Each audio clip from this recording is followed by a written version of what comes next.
안녕하십니까 전국의 유튜브 구독자 여러분, 아프리카TV 시청자 여러분. 매주 화요일 여러분과 최신 사건 관련 컨텐츠를 진행하는 김원 사건 파일의 김원입니다. 오늘 여러분과 함께 진행하게 될 사건은 외부에는 어떻게 보면 기사의 실검에 계속 올라가는 게 전 쇼트트랙의 영웅이었죠. 한 분의 이름이 거론되면서 계속적으로 실시간 검색어에 오르고 있는 사건입니다.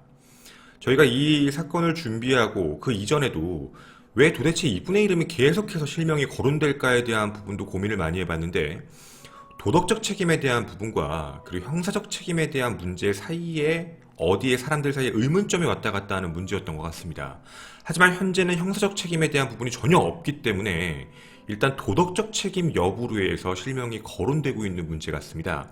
해서 저도 오늘 그분과 관련되어 있는 부분을 사진을 모자이크 처리를 하고 실명을 거론하지 않는 이제 앞 글자만 성만 얘기하는 부분으로 해서 컨텐츠를 진행하도록 하겠습니다. 오늘 이 사건의 본질적인 부분과 그리고 의구점이 남는 부분, 이 부분에 잘 함께 집중해 주셨으면 좋겠고, 다른 쪽으로 확대 해석이라던가 이야기가 좀 잘못 퍼지지 않았으면 진심으로 좋겠습니다. 컨텐츠 시작하도록 하겠습니다. 모든 게 다 행복한 삶이라 생각을 했을 겁니다. 어릴 적 아버지를 일찍 여의었던 되게 어떻게 보면 가여운 아내였지만 그 빈자리도 채워주겠다라고 마음을 먹었고, 더 앞으로 행복한 미래를 꿈꾸면서 서로 함께 좀 뭔가 보다듬어주며 살자 결혼을 약속을 하게 됩니다. 서울시 영등포구에 보금자리를 잡고 결혼 생활을 시작한 한 남자가 있었습니다. 근데 그런 그에게 결혼 생활이 얼마 지나지도 않아 뭔가 이상한 느낌이 시작된 거죠. 바로 자신의 아내가 외도를 하고 있다라는 생각이 든 겁니다. 바로 그 시점이 작년 2018년 하반기입니다. 평소의 옷차림보다 좀 과한 옷차림, 집에 귀가하는 시간이 자꾸 늦어지기 시작하고 학교에서 일을 하고 있다라고 얘기하며 학교 행사 같은 걸 핑계로 집을 비우는 시간도 점점 많아졌던 겁니다. 그 이후 아내가 뭔가 외도를 하는 것 같다라는 느낌에 뭔가 조금 주시를 하고 있던 남편은 어느 날 되게 우연히 아내의 컴퓨터의 로그인 기록을 확인하게 됩니다. 아내가 이메일을 로그인을 해놓고 끄지 않은 채, 어떻게 보면 로그아웃을 하지 않은 채 껐던 거죠. 다시 컴퓨터가 켜졌을 때 로그인 기록이 남아있는 상태였던 겁니다. 뭐 별거 없겠지? 라는 조심스러운 생각에 이메일을 눌러봤는데 거기에는 누군가와 자주 이메일을 주고받은 기록이 확인됐던 겁니다. 설마 아니겠지? 조심스러운 생각에 한 글자씩 위에서부터 보는데 이상한 내용의 글자가 있었습니다. 무엇이든 다 해결해주겠다. 청부살인. 자살로 위장해주세요. 자살로 보이게 꾸며주십시오. 라는 이야기들이 들어가 있었습니다. 거기 안에 있는 내용이 어떤 내용이었냐면, 내 어머니를 죽이고 싶다. 당신이 어떤 일이든 한다는 심부름센터 직원인 것 같은데 혹시 내가 얘기하는 청부살인 같은 것도 가능한가? 답변이 온 건 돈만 있으면 가능하다. 얼마냐? 그리고 언제 가능하냐? 난 최대한 빨리 필요하다. 이런 계속 내용을 주고받았던 내용인 거죠. 그리고 모든 건 이메일을 통해서 왔습니다. 금액과 계좌, 금액과 계좌. 대충 계산을 해봐도 약 6,500만원 정도의 돈이 그쪽으로 간 듯 보였던 겁니다. 그냥 단순하게 뭔가 마음이 좀 기분이 안 좋아서 그냥 알아본다의 정도가 아니라 이미 돈을 송금한 상태까지 확인을 했던 거죠. 그 이메일을 주고받았던 사람은 인터넷에 무엇이든 전부 해결해드리겠습니다 라고 글을 올린 심부름센터 직원, 나이 60세 정씨였습니다. 그리고 이거와 함께 연락을 했던 여자, 그리고 그 장면을 목격한 사람의 아내, 자신의 친어머니를 죽이려고 했던 사람, 강남 사립중학교의 기간제 교사로 근무했던 31세 임씨였습니다. 아버지가 어릴 적 돌아가셨고 어머니 밑에서 성장을 했는데 생각보다 집이 굉장히 부유한 편이었습니다. 더불어 어머니의 재산도 많았지만 임 씨도 어떻게 보면 재산을 갖고 있는 상태 정도였던 거죠. 자, 작년이었습니다. 어머니를 죽이기로 결심하고 이런 이메일을 주고받았던 사람이었습니다. 여기까지의 내용만을 먼저 살펴보고 좀 분석을 해보면 좀 정리를 하겠습니다. 결혼한 두 커플, 결혼할 사람이 있죠. 그리고 지금 본 건 여자가 자신의 시어머니가 아닌 자신의 친어머니를 죽이겠다고 하는 걸 남편, 즉 장모가 살인당할 거다라는 걸 남편이 확인한 상황인 겁니다. 그냥 뭔가 사이가 안 좋고 기분이 안 좋아서 보냈다라고 보기에는 어려운 상황, 실제 돈을 송금한 기록이 남아있는 것, 이건 실제로 들어가고 있는 상황인 거죠. 여러분 같으면 어떻게 하실 겁니까? 이야기를 한다. 외도를 의심해서 이런 행동을 해봤는데 그게 아닌 되게 상상을 뛰어넘는 일이었던 겁니다. 남편은 현명한 선택을 하게 됩니다. 바로 경찰에 신고를 했죠. 서울 영등포경찰서에 신고를 하며 자신의 아내가 장모님을 청부살인하려고 한다. 이거에 대한 증거가 다 있다. 다 보내겠다. 라고 하고 그 기록을 다 보냅니다. 이렇게 돈도 보냈고 출금 기록도 있으며 서로 꽤나 디테일하게 준비가 다 됐다. 살인으로 하면 그 사람이 위험하니까 청부살인인데 자살로 위장해서 끝내려고 했다. 자살 방법은 여러 가지가 있었다. 이 이야기를 들었던 경찰, 영등포경찰은 뭔가 심각하다는 걸 느끼고 CCTV 및 인터넷 접속 기록 같은 걸 확인해보며 임 씨와 정 씨를 체포하게 됩니다. 그게 작년이었습니다. 2018년 크리스마스였던 12월 25일, 26일 넘어가는 날입니다. 자, 어쨌든 살인이 이루어지진 않았습니다. 하지만 체포는 됐습니다. 임 씨는 경찰에 들어와서 경찰이 추궁한 왜 그런 행동을 했느냐라는 질문에 아버지를 일찍 여의고 어머니가 너무나도 심할 정도로 억압적인 방식의 훈육을 했다. 그것 때문에 두렵고 되게 미워하는 감정이 생겨서 내가 이런 행동을 한 것이다 라고 진술을 합니다. 물론 경찰의 입장은 믿지 않았습니다. 경찰과 검찰의 현재 입장이 다른 상황이거든요. 경찰은 에이 그거 가지고 그랬다고? 에이 설마 이거 혹시 어머니가 돈이 많아서 상속받으려고 해서 돈 때문에 그런 거 아니야? 라는 의심을 품었던 거죠. 어머니가 사망하면 모든 상속금은 임 씨에게 들어가는 문제였습니다. 근데 돈으로 의심할 만한 이유가 사실 존재했던 겁니다. 경찰분들이 그냥 돈이 많다고 해서 의심했던 게 아니었던 거죠. 그 이유가 뭐였냐면 아내가 얘기했던 진술, 임 씨가 얘기했던 어머니가 미워서 그랬어요 라고만 해 보기에는 무언가 이상한 상황이 하나 있었던 겁니다. 임 씨는 돈이 많았지만 돈이 필요한 상황이었습니다.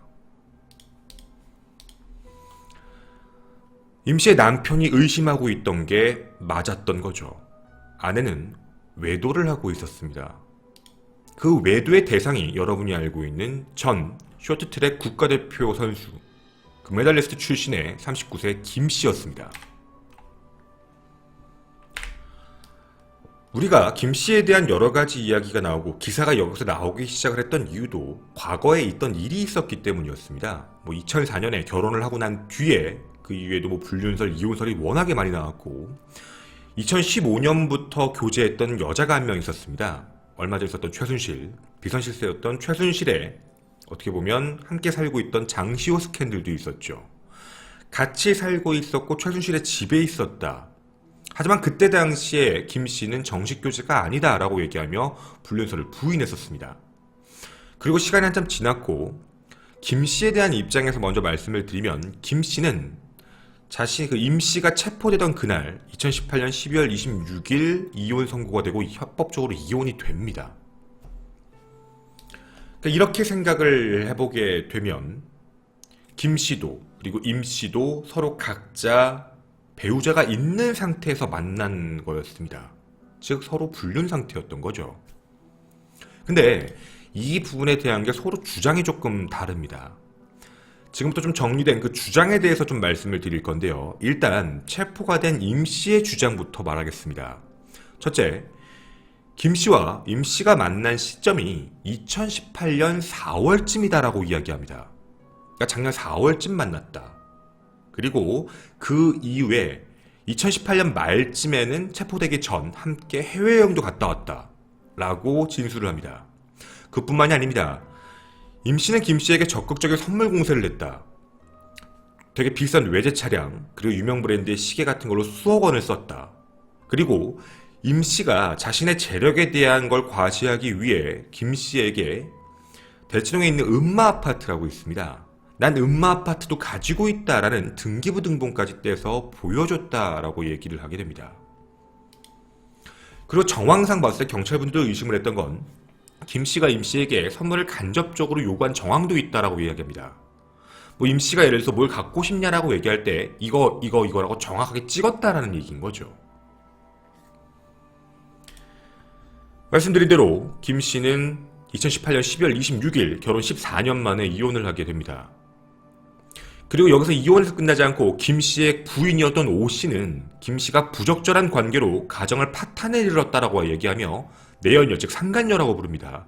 상간녀 상대로 위자료 청구 소송을 걸었는데 그게 임 씨입니다. 자, 일단 좀 내용을 정리하겠습니다. 아니, 존속살해 예비에 대한 이야기를 하다가 왜 이런 불륜의 이야기를 하지? 그러니까 논점이 흐려질 수 있는 문제라 저희도 방송을 준비할 때 굉장히 신중했습니다. 잘못 얘기하면 논점이 아니 왜 저 사람들의 불륜 얘기의 사건처럼 얘기가 나갈까? 지금 저희가 말씀드리고 싶은 건 이야기가 다르다라는 게 포인트입니다. 불륜에 대한 문제에서 상간녀에 대한 법적 처벌 당할 건 당연히 당해야 되고 그리고 도덕적 책임이 있는 거 분명합니다. 근데 그거 말고 임 씨의 형사적인 문제에 있어서 김 씨가 얘기하는 것과 임 씨가 얘기하는 상황이 좀 다르다라는 게 있는 게 이 컨텐츠 지금 현재 포인트니까 조금 집중해서 그 부분으로 좀 생각을 해주셨으면 좋겠습니다. 자, 그러면 지금까지 이야기가 임 씨의 주장입니다. 2018년 4월에 만났다? 그리고 적극적인 선물 공세했고 결혼을 하고 싶어 했다고 합니다. 함께 집을 알아봤고 아파트를 새로 같이 함께 살 아파트도 알아봤고 그리고 그 부분에 대해서 돈이 부족한 상황. 그래서 경찰은 의심한 겁니다. 돈 때문에 어머니를 죽였다. 재산을 상속받고 아파트를 사기 위해. 이렇게 판단을 했던 거죠. 그런데 김 씨의 이야기는 좀 다릅니다. 1월 18일자 인터뷰에 대한 이야기인데요. 김 씨의 주장은 내연관계 아니다. 실제로 우리는 인사만 하고 지내던 사이다. 단 둘이 만난 적은 별로 없고 대부분 여러 사람들과 함께 만났다. 거의 정반대의 이야기입니다. 그리고요. 친해진 시점도 다르게 얘기합니다. 임 씨는 2018년 4월이라고 얘기하는데 김 씨는 2018년 9월이라고 얘기합니다. 당시 자기는 이혼 소송을 밟고 있는 중이라 힘든 시간을 보내고 있었는데 의지해서 서로 얘기를 나눴을 뿐이고 내연관계가 아니라고 얘기했던 거며 그럼 어떻게 선물에 대해서는 뭐냐라는 질문에 임 씨가 중학교 때부터 자신의 팬이라고 얘기하면서 손목시계 같은 걸 줘서 처음엔 받지 않겠다고 했는데 자기가 교사하기 전에 원래 돈이 있었다라고 얘기하면 주길래 그냥 별 부담 없이 능력이 있다. 뭐 아파트도 있다. 뭐 이런 식으로 얘기를 하니까 아무 생각 없이 받았다. 그리고 나는 이런 살인에 대한 존속살인에 대한 부분을 전혀 알지 못했다. 이거에 대해서 안 것도 2018년 12월 그러니까 법적으로 이제 체포가 되고 임 씨 어머니를 만나서 알게 됐다. 라고 이야기를 합니다. 즉 청부살인을 하려고 했다라는 부분과 나는 되게 무관하다라고 이야기를 하고 있는 상황인 거죠. 자, 일단 둘의 견해 차이가 좀 많이 납니다. 좀 정리해서 말씀드리면 만난 시간 다릅니다. 임 씨는 사귀었다. 내연 관계다라고 얘기하지만 김 씨는 그게 아니라고 주장합니다. 단순 팬이어서 받았고 인사만 하고 지낸 사이다. 이렇게만 얘기하고 있는 상황인 거죠. 근데 이 주장에 좀 모순점이 있습니다. 일단 이것만 마지막에 얘기하는 것보다 지금 말씀드리는 게 좀 더 기억에 남을 것 같아 말씀을 드리는 건데 첫 번째, 이런 식으로 얘기를 하게 되면 임 씨는 아파트를 또 얻으려고 할 이유가 없습니다. 분명 임 씨의 주장대로라면 김 씨가 이혼을 할 걸 알고 있었고 김 씨와 함께 살 아파트를 알아본다라는 얘기였는데 그런 식으로 얘기가 돼버리게 되면 무언가 자기가 생각을 했을 때도 김 씨는 이혼할 걸 미리 들은 상태. 그럼 자기 혼자서 앞으로 내가 이 사람과 연애를 해서 결혼을 해야지? 라는 그런 생각 때문에 아파트를 혼자 구매하려고 했다라는 이야기가 됩니다. 김 씨의 주장대로라면 말이죠. 이게 일단 되게 말이 앞뒤가 안 맞는 부분입니다. 자, 일단은 이 둘의 사이에 주장의 차이가 있으니 이 부분은 기억을 해두고 이제 그 다음이 어떻게 진행됐는지 그리고 마지막엔 의문점도 남겨보도록 하겠습니다. 서울 영등포경찰서에 12월 초에 신고가 접수되고 26일 구속 기소가 됩니다. 임 씨와 정 씨 모두입니다. 정 씨 같은 경우는 처음부터 살해 의도가 없었습니다. 이게 만약에 살해 시도를 하고 준비를 했다라고 얘기를 한다면 이러면 함께 이제 살해죄에 같이 가담한 죄가 부여가 되는데 이 사람은 말로는 이제 준비해요. 뭐 할 거예요. 착수금 주세요. 이렇게 얘기하지만 돈만 받고 아무 행동도 하지 않았습니다. 뭐 예를 들면 말로는 무슨 도구를 샀다. 어떤 걸 준비했다라고 얘기하지만 그런 구매한 기록이 아예 없습니다. 즉 돈만 받아서 끝낼 생각이었던 거죠. 해서 경찰은 정 씨에 대해서는 사기죄를 물게 됩니다. 검찰에 넘어간 뒤 2019년 1월 15일, 지금으로부터 며칠 전이죠. 1월 15일 존속살해 예비라는 부분으로 해서 기소가 됩니다. 서울 남부지검에서 기소를 시켰고 공판이 시작되는데 임 씨는 거기서 모든 혐의를 인정합니다. 제가 한 거 맞습니다.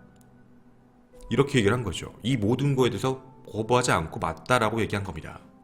여러 차례에 걸쳐서 6,500만 원을 준 게 맞고 어머니를 죽이려고 한 게 맞다라는 겁니다. 근데 어머니는 탄원서를 제출합니다. 내 딸이 오랜 시간 동안 정신과 치료를 받아와서 내가 많이 억압을 해서 스트레스를 많이 줬다. 그래서 그런 거다 라고 얘기하며 선처를 호소합니다. 즉 피해자가 선처를 얘기하고 있는 거죠. 이 다음 공판기일은 1월 31일 오전 11시 30분에 열리게 됩니다. 만약 이 죄가 인정이 받게 됐을 때는 존속살해 예비 혐의에 대해 법원 최대 형량은 징역 10년입니다. 존속을 살해했을 때는 일이 좀 달라집니다. 존속살해 같은 경우에는 대부분 사형, 무기징역 아니면 징역 7년 이상으로 되게 중형에 처하게 되는데요.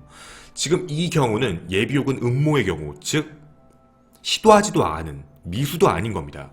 그냥 준비만 했다, 음모만 했다의 경우는 10년 이하의 징역인데 현재는 피해자가 탄원서까지 제출할 상황이라 더 많이 감형될 것으로 추측 중입니다.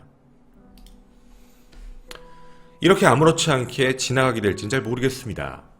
근데 여기서 남는 의문점이라는 게 존재합니다. 여러분들 지금까지의 정황상 그리고 모든 이야기를 들어보셨을 때 남는 것들이 있을 텐데 첫 번째 이상한 점이 하나 있습니다. 바로 임 씨의 주장이 좀 이상합니다. 임 씨는 어머니에게 억압을 받은 것 때문에 그래서 내가 어머니를 죽이려고 했다. 그래서 계획을 했다. 라고 얘기를 하고 있거든요. 그런데 이미 임 씨는 결혼해서 출가했습니다. 만약에 어머니와 살고 있는 도중에 그 시간대 그랬다라고 얘기한다면 할 말은 없는데 밖에 나와서 영등포구에서 신혼생활을 하고 거기서 가정을 꾸리고 살고 있던 상황인데 그 이후에 어떤 방식의 훈육과 어떤 스트레스가 강압적으로 들어갔는지는 알 수 없겠지만 남편과 함께 사는 도중에 그리고 남편과 사는 도중에 그런 살해 계획을 세울 때가 바로 김 씨를 만날 때입니다. 시기적으로 되게 이상하게 엮였다라는 문제인 거죠. 자체적으로 어머니만 미워했다라고 보기에는 무언가 시간적인 게 맞지 않는 그리고 뭐가 주변에 있는 상황적인 게 맞지 않는 물론 우연적으로 그럴 수 있을진 모르겠지만 사람들이 의심을 가질 만한 어떻게 보면 상황이기도 합니다. 일단 이게 첫 번째입니다. 더불어 두 번째 문제도 있습니다. 만난 시점의 차이가 있습니다. 4월과 9월 5개월의 차이가 존재하죠. 그러면 김 씨의 진술대로 얘기를 해보면 9월 달에 우연하게 알게 됐고 그리고 그 이후에 이런저런 얘기를 나눴고 그리고 나서 12월 달에 체포가 돼서 임 씨의 어머니를 만났다라는 이야기가 되게 됩니다. 몇 번 만난 적도 없고 사람들 많은 데서 만났고 그럼 함께 여행을 갔다라는 임 씨의 진술도 거짓말이 돼버리는 거죠. 그리고 내연관계라고 얘기하는 것도 어떻게 보면 김씨가 아닌 임씨 혼자만의 생각이다라고 주장을 펼칠 수도 있습니다. 근데 이 시간적인 게 좀 중요한 이유는 4월이라고 얘기를 하게 되면 어떻게 엄마한테 불만이 좀 있었을 것 같은 시기에 겹치는 시간. 9월이라고 얘기하면 9월, 10월, 11월 어머니를 살해하겠다고 결심을 먹은 11월 그때 메일을 보냈으니까 말이죠. 청부살인과 관련된 검색을 시작한 것도 10월 달부터입니다. 그러면 9월 달에 만나서 김씨 진술대로라면 어머니를 살해하겠다라고 마음을 왜 먹었는지는 모르겠지만 어느 순간 한 달 사이 만에 이런 결정을 내리고 그 이후에 아파트를 구매해서 김씨랑 살 생각을 했다라는 이야기. 이러면 이들의 이야기가 아무것도 안 맞아떨어지는 겁니다. 즉 만약에 임씨의 진술 쪽에 더 사실 쪽에 가까워져 버리게 되면 돈이 필요했고 그 돈 때문에 이런 일을 저질렀다. 근데 외부의 언론 보도에서는 이런 이야기가 나옵니다. 음마 아파트를 갖고 있었는데 왜 그런가? 근데 추측성 기사가 나온 건 음마 아파트가 남편과 사는 곳이다. 그래서 뭐 어떻게 보면 팔지를 못해서 더 아파트를 추가를 구매해야 되는 상황이다 보니 그랬다라고 얘기가 나오는데 그건 진실은 아닙니다. 같이 거주하는 아파트는 영등포구에 있고요. 음마 아파트는 따로 가지고 있는 아파트입니다. 아파트를 팔아서 뭐 다른 아파트를 산다라고 볼 수 있을지는 모르겠지만 그 아파트의 개념 자체가 투자의 개념이거나 뭐 아니면 지금 당장 안 나갈 수도 있는 문제이기도 하고 어머니가 사줘서 그걸 바깥으로 팔아버리면 티가 날 수도 있는 문제일 수도 있고 말이죠. 아파트를 알아봤다라는 건 조금 독특한 행동이었습니다. 그리고 그 다음 이상한 점입니다. 이것도 좀 이상한데 김씨는 임씨의 어머니를 어떻게 알고 있었을까요? 자, 억압적이고 훈육적이고 굉장히 스트레스를 많이 주는 어머니. 그런 딸이 남편과 결혼하고 있는 도중 김씨라는 남자와 외도 혹은 불륜 상황. 근데 그 남자와 결혼을 하겠다. 집이 필요하다. 아, 집이 안 된다. 뭐 이런 식의 반응이 왔을까요? 근데 그 둘은 또 만났습니다. 무언가 상황적으로 봤을 때 김씨의 어머니가 김씨를 생각했을 때 어떤 사이로 생각을 했을지는 모르겠지만 이들 사이에 있었던 관계는 임씨의 말만 들었을 때와 김씨의 말만 들었을 때 서로 매치가 안 되는 부분들이 제일 많았던 거죠. 자, 그리고 마지막에 많은 사람들이 의심하고 있던 부분이 초동수사에 대한 부분이었습니다. 왜 그랬냐면 경찰의 입장은 재산을 노린 범죄일 수도 있다라고 의심을 했습니다. 하지만 검찰은 아니다. 재산에 대한 부분 때문은 절대 아니다. 임씨는 이미 재산을 가지고 있는 상태이며 범행 동기는 분명히 어머니에 대한 스트레스 때문이 맞다 라고 이야기하며 일 처리를 지나가게 했던 거죠. 근데 저희도 이제 확인해 본 바에 따르면 경찰 수사 자료 내에서는 임씨와 김씨가 사귀고 있다라고 기록이 되어 있습니다. 그러면 검찰 쪽에서는 그걸 인정하지 않고 김씨의 의견대로 만나는 사이는 아니다 라는 걸 받아들였는지 모르겠지만 경찰의 입장에선 이상했는데 검찰의 입장은 달랐던 상황인 거죠. 물론 의심을 하는 게 아니라 수사 방향이 바뀔 수는 있지만 제대로 조사가 들어간 부분은 없습니다. 정확히는 김씨를 소환 조사한 적이 없죠. 분명한 건 김씨가 청부살인을 같이 하자라고 얘기했다는 것도 이상하긴 합니다. 분명 그 부분에 대해서 혐의점이 없을 수도 있는데 둘 중에 한 명이 거짓을 얘기할 수도 있습니다. 더불어 임씨 같은 경우도 자신의 살해 동기를 거짓으로 표현했을 가능성도 있는 겁니다. 자신의 혼자만의 생각대로 김씨를 너무 좋아해 김씨와 결혼하고 싶다는 마음 때문에 어머니의 재산을 탐내서 그런 행동을 했을 수도 있고 그게 아니라 정말 둘 사이에 문제가 있고 정말 결혼하기 위해 그런 일을 저질렀을 수도 있고 되게 여러 가지의 경우의 수도 분명히 존재해서 이 부분에 대한 수사가 들어갔었어야 되는 게 정상인데 하지 않았다는 게 문제가 되기도 합니다. 현재 이 사건은 다음 공판을 기다리고 있습니다. 여러분이 생각하시기에 어디까지가 진실일까요? 임씨의 말 중에 진실의 범위는 어디까지며 김씨의 말 중에 진실의 범위는 어디까지일까요? 그리고 이들의 접점은 정말 어디까지가 진실일까요? 그리고 우리는 여기서 잊지 말아야 될 것도 하나 있습니다. 자신의 친어머니를 청부살인하려 했습니다. 어떻게 보면 이 사건의 가장 마음 아픈 사람은 임씨의 남편과 임 씨의 어머니일 수도 있습니다. 조사한 결과 정확한 판단으로 합당한 형이 나오길 진심으로 바라겠습니다. 저는 김한 사건 파일의 김원이었습니다. 감사합니다.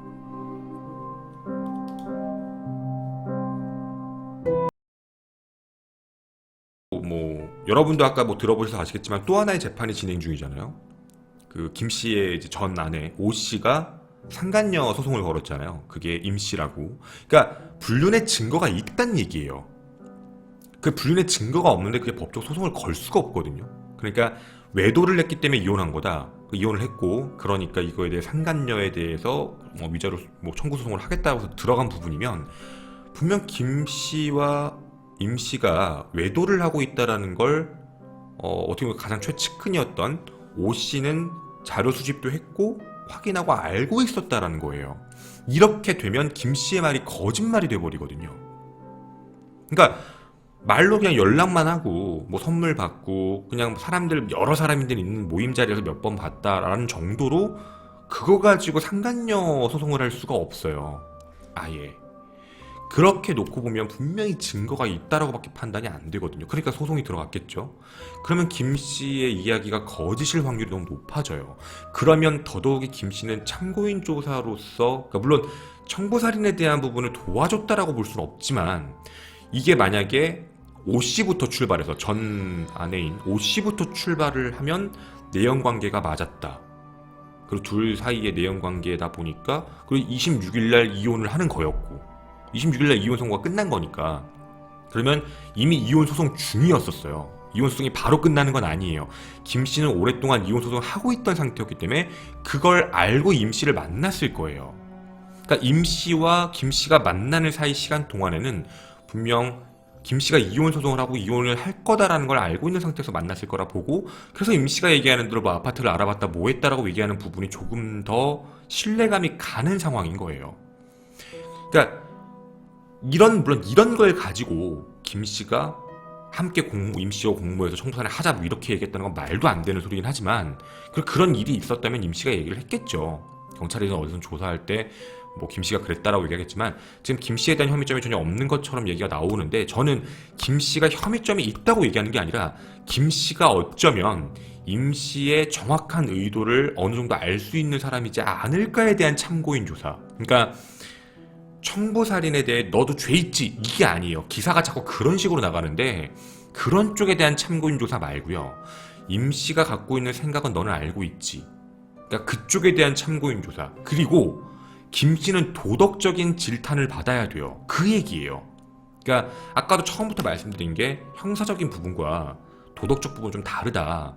그러니까 형사적 책임은 사실 없을 수도 있고 그럴 가능성이 되게 적다고 판단을 하는데 김 씨 같은 경우에는 도덕적 책임은 분명히 강해요. 이게 되게 나쁜 일을 한 거죠, 어떻게 보면. 근데 형사적인 부분으로 봤을 때는 임 씨에 대한 부분이 스트레스를 정말 오랫동안 받았었는지 너한테 그런 얘기 한 적 있니? 카톡 봐봐. 이런 거요. 그러니까 카톡 좀 줘보세요. 서로 연락한 거 좀 줘보세요. 혹시 임 씨가 김 씨 당신에게 어머님에 대한 하소연을 많이 했습니까? 어머니에 대해서 불만을 얘기를 많이 했습니까? 이런 정도의 참고인 조사를 할 수 있다고는 당연히 생각이 들거든요. 왜냐면 그게 정말 동기가 맞는지는 판단을 해봐야 되니까. 근데 이런 부분이 안 됐다라는 게 굉장히 아쉽다라는 거죠. 네, 그러니까 형사의 공범으로서의 확률의 참고인 조사보다는 정말 임 씨의 그 상황을 알 수 있는 그게 원래 맞다라고 보는데 그걸 안 한 게 참 아쉬워요. 사실 이 사건은. 다시 한 번만 좀 부탁을 드리는데 이게 많은 분들이 음모 쪽을 많이 말씀하시는 것도 김 씨가 그 국정농단 사태에 있을 때도 장시호 씨와 함께 있었고 그때 당시에도 내연관계는 아니다라고 얘기했지만 함께 살았던 걸로 확인됐던 그런 얘기도 나왔고 이래서 이게 아마 그때 당시에도 김 씨가 주변에 이제 어쩌면 권력층들과도 많이 연관이 됐을 거다라고 생각을 하시는 분들이 많거든요. 그래서 지금 음모를 많이 얘기하시는 분들은 그래서 수사를 대충 하는 거 아니냐 이런 얘기 하시는데 사실 그건 좀 너무 힘든 얘기인 것 같기도 하고. 근데 어찌되었든 지금 이 상황 있잖아요. 지금 터진 이 사건, 현재 이 사건이 가장 깔끔하게 끝나는 방식은 서로의 폭로가 사실 아니에요. 왜냐면 예를 들면 이게 둘이 한 배를 탔다라고 하잖아요. 뭐 예를 들면은 임씨가 너 나랑 같이 김씨한테 너 나랑 같이 했잖아 이렇게 얘기하면은 너 나랑 뭐 예를 들면 같이 얘기했잖아 이러면 김씨가 너 엄마 돈 때문에 죽이려고 했잖아 이런 식으로 얘기하면 둘 다 이제 큰일 나는 사건이거든요. 근데 지금 상황처럼 어머니가 탄원서까지 제출하시고 존속죄인데 예비죠 어떻게 보면. 근데 탄원서 나오고 초범이고 어머니에 대한 뭔가 옛날 그런 억압된 것 때문에 좀 정신적으로 스트레스를 받아서 그랬다라고 얘기하면 이거 진짜 풀려날 수도 있어요. 이게 정말 죄질이 심각하면 최대 징역 10년인 거지. 이거는 지금 겉으로만 보면은 최악이 아니거든요. 그러니까 이게 마치 어떻게 보면 또 하나 또 말맞춘 것처럼 최대한 빨리 풀려날 수 있는 방법을 찾았다라는 또 느낌도 들기는 해요. 분명히 변호사가 붙었을 거예요. 변호사가 안 붙을 리가 없잖아요. 그 변호사가 일반적인 변호사가 붙지도 않고요. 그 변호사가 접견도 그리고 김씨랑 임씨 어머니가 만났다는 것도 사실 좀 의심은 가요. 그러니까 만났다. 가장 빨리 딸이 풀려날 수 있는 방법을 다 얘기를 하지 않았을까에 대한 생각이 드는 거예요. 저렇게 해야 바로 나온다. 그러니까 이미 일은 터졌지만 왜냐면 임씨의 남편이 신고를 했기 때문에 이미 일이 터지고 기사가 터져버리고 이렇게 다 터졌는데 이걸 마무리하고 수습하는 방법은 그렇게 해서 빨리 임씨가 나오게 하는 방법밖에 없을 수도 있으니까. 그러니까 이런 문제도 얘기는 있어요. 네.